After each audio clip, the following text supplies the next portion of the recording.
Good day, beautiful people. This is Natalie Silva with Life Treasures and Golden Moments. How are all my people doing out there today? I hope they're staying dry. I'm telling you, I'm going to try to do this podcast in between the raindrops. All of us all over the country have been getting a lot of rain. It surely looks beautiful and green and all the flowers are blooming. But hey, we're going to have to start building our own boats here before too long if it doesn't kind of settle down. So anyhow, I'd like to close out the month of May with a couple of stories on Memorial Day. And I hope that you enjoyed them. Before I get started, I'd like to just give a shout out there to everyone, anyone out there listening that has a special story that they'd like to share on a miracle that's happened to them, or maybe a story of inspiration to lift our spirits. I'd love to hear from you anytime you'd like to be in contact with me, and you may reach me by sending an email to angelswhisper11@gmail.com. So if you have that story out there you want to share, please be in touch. Love to hear from you. Today's story, the first one I want to share today, was authored by a gentleman called Arthur Wilnick Jr., and it's called Memorial Day Volunteers. You know, we come not to mourn our dead soldiers, but to praise them. And that was said by Francis A. Walker. My small town of Haddam, Connecticut, has been commemorating Memorial Day with a parade and a ceremony since the 1800s, when the occasion was known as Decoration Day. Our event has always been organized by a team of veterans who, as they age, pass the task on to the next generation of warriors. However, after the Vietnam War ended, the number of those serving in the military dramatically shrank, leaving us with fewer veterans to continue the tradition. With a diminished volunteer pool, one stalwart veteran took sole charge of a 20-year period. Eventually, by the mid-1990s, the observance had become stale and uninspired, primarily due to our speakers having difficulty appreciating the significance of the day. Attendance was suffering as well. We always close our Memorial Day ceremony by somberly reading the names of our town's war dead over a soft drum roll. As the years passed and memories faded, the names of the fallen were becoming a blur and in some cases meaningless. Our older veterans were worried that if the townspeople continued to lose sight of military sacrifice, that our Memorial Day observance would evolve into something unrecognizable. Something needed to be done. To reverse the growing concern, specially selected volunteers were sought to join the parade committee to help ease the organizational planning and the burden. It was an honor for me to be asked to assist, so I volunteered to give the next Memorial Day address. The focus of my planned speech would be to change the reading of the names of our war dead from something routine into something of significance, something that would make it clear that these were genuine heroes who once walked among us. My talk simply consisted of each fallen soldier's branch of service, his rank, his age, a personal trait, and the circumstances of his death. To gather the necessary information, I solicited family members, distant relatives, and old friends. Everyone I contacted shared so many fond stories of their loved ones that I began to feel as if I knew each soldier personally. As a result, it was a simple, gratifying task to put all these memories into a speech. An added bonus, relatives were so thrilled with the idea of a public remembrance that they felt compelled to give me old photos, newspaper clippings, letters, and in some cases, medals and other war memorabilia. The collected items were mounted in glass displays and unveiled at the close of the Memorial Day ceremony.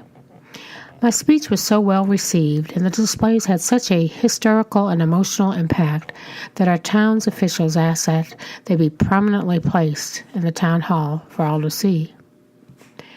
Within a few weeks, citizens began asking where they were and could they donate military uniforms and equipment, captured weapons, enemy flags, and personal souvenirs from various wartime eras. Hundreds of items that had been gathering dust and taking up space in attics were offered because people did not have the heart to throw them away. It was obvious that our townspeople were still patriotic. They just needed to be reminded. During the next few years, the collection grew so fast that the parade committee members had boxes of wartime and home front memorabilia under their beds and stuffed in their closets. Our town officials were well aware of the artifacts we had en masse.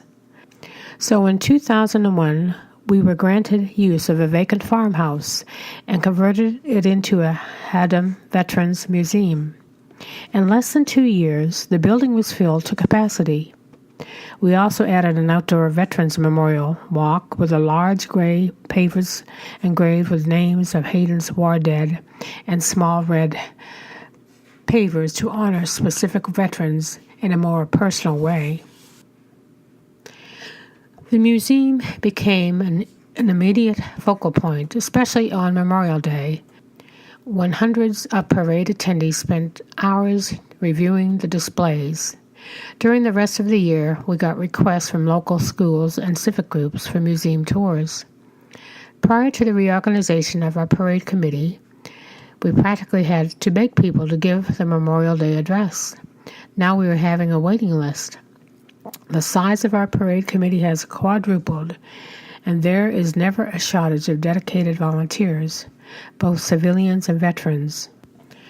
On the Saturday before Memorial Day, we placed more than 500 new American flags on veterans' graves in 10 cemeteries across town. In the past, this was an all-day undertaking. Now the task is completed in less than 3 hours because our flagger ranks have tripled. My speech may have been the catalyst that created our Veterans Museum and got our Memorial Day observance back on track, but it was the selfless volunteers who band together that really made it happen. Americans, once reminded, are happy to dive in and show their patriotism. The next story was authored by Catherine Ansowitz, and it's titled A Hero's Welcome. Attention, ladies and gentlemen. We apologize for the delay, announced a Southwest Airlines attendant at Gate 12 in the Baltimore-Washington International Airport. The flight you are waiting for has been delayed in Florida due to severe thunderstorms. We will board for Manchester, New Hampshire as soon as it arrives. Again, we apologize for the inconvenience. My lifetime friend Jane and I were finally taking the trip we had been talking about for several years. We were both anxious and excited to be on our way. My frustration regarding the delay was mounting by the minute. I can't believe we are finally doing this, said Jane. I know. I wonder if other people have ever planned a neighborhood reunion with the kids on their street. After 49 years, I shook my head in disbelief. It really is a special trip. I hope everyone comes to the picnic next Wednesday. They will, I assured her. We sat next to each other at the gate. I was quietly lost in my own thoughts of the week ahead and my memories of our childhood in our old neighborhood. Jane and I reminisced about our favorite childhood memories. Remember the 4th of July parades every summer that started downtown and ended in the park at the end of our street? Jane asked. They were so much fun. Everyone dressed in red, white, and blue. We even decorated the spokes and handlebars of our bikes with the red, white, and blue streamers. You remember that? Yeah, we laughed at the memory. Our parents were certainly glad when the night was over. They had been at the park since early morning, helping to set up tables and chairs for the picnic. The airline attendant interrupted our conversation. Ladies and gentlemen, our flight from Florida has just arrived and is taxiing to the gate. I have a special surprise for all of you. The flight is carrying veterans from World War II, the Korean War, and the Vietnam War. It is better known as the Honor Flight. These veterans will be visiting the war memorials in Washington, D.C. for the very first time. We ask that you give each of them a hero's welcome as they are brought to the gate. When they come through the open door, let's applaud and salute them, these American veterans. Jane and I looked at each other in surprise. Jane exclaimed, "Can you believe this? I've heard about this, but never thought I would ever get the privilege of being a part of something so patriotic." I nodded in agreement. These veterans are unsung heroes of America. Your parents and my dad served in World War II. Some of the boys from our high school fought in Vietnam. Some of them never made it home. I remember, Jane said sadly. We heard the door open. Everyone in the gate area turned and faced the doorway in quiet reverence and anticipation. The first veteran emerged. He was in a wheelchair and pushed by a volunteer. Tears came to our eyes as we clapped. One by one they appeared. We continued to applaud them. Some walked with canes and some were in wheelchairs. All came forth with their volunteer guardian beside them. Tears rolled down my face. I looked at Jane. Through her tears, she whispered, "I wish our parents had lived long enough to do this." Me too. We walked in silence as we boarded the plane. I was lost in the thoughts of my dad. I thought of the photos of him proudly smiling in his Army uniform. Jane had photos too, showing her mom and dad in their Army uniforms. They were hung on her living room wall with an American flag folded beneath them. It was given to Jane at the cemetery during her dad's funeral service. Our reunion trip was even better than we had hoped.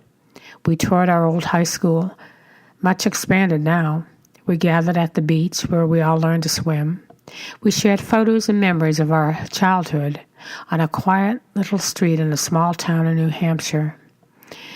We wrapped up our trip with a visit to the cemeteries where our parents are buried. Witnessing the honor flight in Baltimore gave me a newfound admiration for my dad. He never talked about his years with the Army, and the history books told me what I needed to know. I prayed a silent prayer thanking God for the parents He gave me and for the sacrifice my dad for his country in World War II. We left the cemetery and drove to the one where Jane's dad was buried. She had brought her mom's ashes with her to be scattered on the plaques given to each of her parents by the U.S. Army. "That was quite a week," Jane said to me as we buckled our seat belts for the long flight home. It sure was, and to think it started with the privilege of witnessing the honor flight veterans that made it even more special. When the plane was at cruising altitude, Jane turned to me with misty eyes and said, "This trip can never be repeated."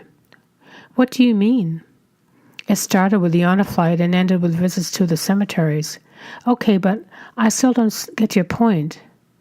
Without our parents who served in World War II, we would not have had any of these memories to carry with us. Your dad and my mom and dad served and they survived. Without them, we would not be here. I thought about that for a few minutes. She was absolutely right. I tapped Jane on the shoulder. She looked up from the book she was reading and turned to me. With a grateful heart, I simply said, "God bless America." In closing, I'd like to say today that we often take for granted the very things that most deserve our gratitude. May we show our gratitude to all veterans and all persons that are now in the service protecting our country and our people. If it wasn't for them, we wouldn't be enjoying this beautiful country of ours and feeling our freedom. God bless America, and God bless each one of you out there. Have a safe and an enjoyable weekend. Until next time, take care, and we'll see you again soon. This is Natalie Silva.